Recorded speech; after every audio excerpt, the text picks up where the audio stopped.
Hello, campers. This is Mr. Jones. I've always wanted to say that, but it didn't sound as cool as I thought it might once it came out. Anyway, I hope you all are well. I'm sorry I couldn't join you earlier, and this will be a pretty short video, really, considering the amount of time I would have used earlier. Anyway, I know that Dr. Coolidge has already covered information about what peace is, so I'm going to start with the definition here: freedom from disturbance, tranquility. You can while away an hour or two in peace and seclusion, tranquility, calmness, restfulness, peace and quiet, peacefulness, quietness, quietude, silence, soundlessness, hush, noiselessness, stillness, still, privacy, privateness, seclusion, solitude, isolation, retirement, and freedom from interference. And it's the state or period in which there is no war or a war has ended. So I want to talk about that just a little bit here.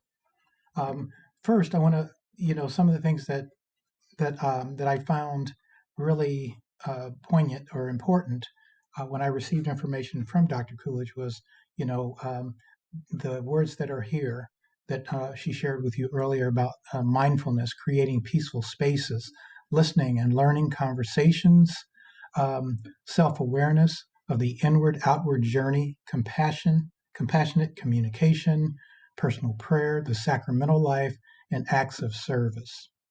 All right, so in our school, we're all about the acts of service or being in service to others. And I think a big part of that is when you are in situations where you are dealing with people outside our school or anywhere in the world, that you have to have peace in mind. Okay, so when the word peace comes to you, what do you think? Say or do. Peace is an action word, isn't it? And I believe it is because in the Old Testament, it talked a lot about war and battles. And in the New Testament, Jesus came to live among us as one of us. He brought peace to the world. And for us to look for anything but peace in our world, inside of ourselves, I think is counter to why we were created.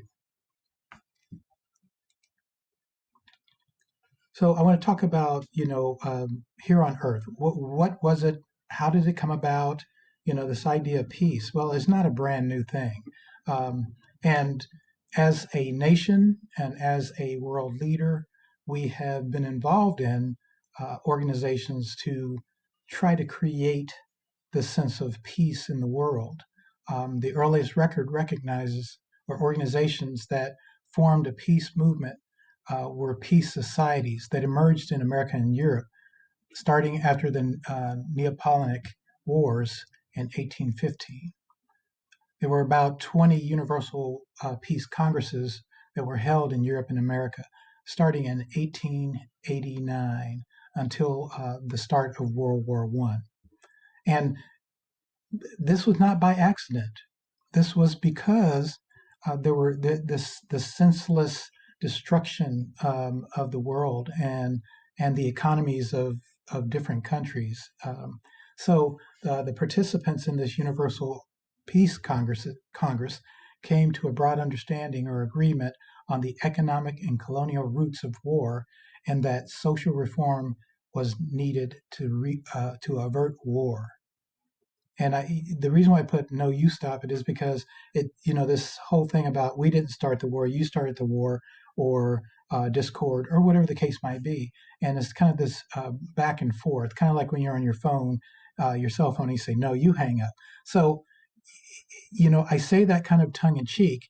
However, I believe that we as people, we have to start with ourselves. There's a peace that we were given by Christ. Christ said, "My peace I leave with you," and He gave us a peace that the world cannot give us. And so, how do we, as feeling people, as part of our communities and society, you know, radiate peace into situations where there might be chaos or problems? In the 1960s, um, the Make Peace Not War, or the Vietnam War, which kind of started um, us going down a road that we didn't really even know what it was about. Richard Nixon wouldn't give the American people a clear cut answer as to why we were in the Vietnam War. And all we knew is that we were sending young people off, um, and they weren't coming home. So it started. You know, in America, there was a movement that started speaking about and disapproving of the Vietnam War, and that's how the peace and love movement kind of took form to focus on a revolt, and it ultimately created this counterculture movement that was, speaking the opposite of what our president was saying, and it took hold by what they were called flower children or hippies or whatever you want to call them, but they were not about going to fight against people that were their age that they don't even know and didn't know why they were fighting. So, and if we turn that inward, when we have issues with people in our lives, are we a peacemaker? Are we obstinate? Are we just angry about it and we want to put them in their places? And that's something I want you to think about. How do you change that type of behavior? How do you change that when it's bubbling up inside of you? How do you shift your thought to be more peaceful rather than confrontational? I included these images because even in the chaos of our days and of the world, we have to find a place of peace. One of the things that I share with my students each year is that you have to find quiet. You're constantly bombarded with sound from your cell phone, from the computer, from the TV, and other people. And everybody has their own thoughts and agenda, and you have to make sure that you know how you feel about a certain situation and what it means to you personally. And that's trying to find your own personal voice, and it's very important. We know that in these games that you have many lives, and you can come back and you can go back into battle. However, that is not how it is in the real world. And have you really thought about that? Have you thought about what peace looks like as compared to this chaos? The last line I'm putting here is it says peace because that's how I want you to leave today.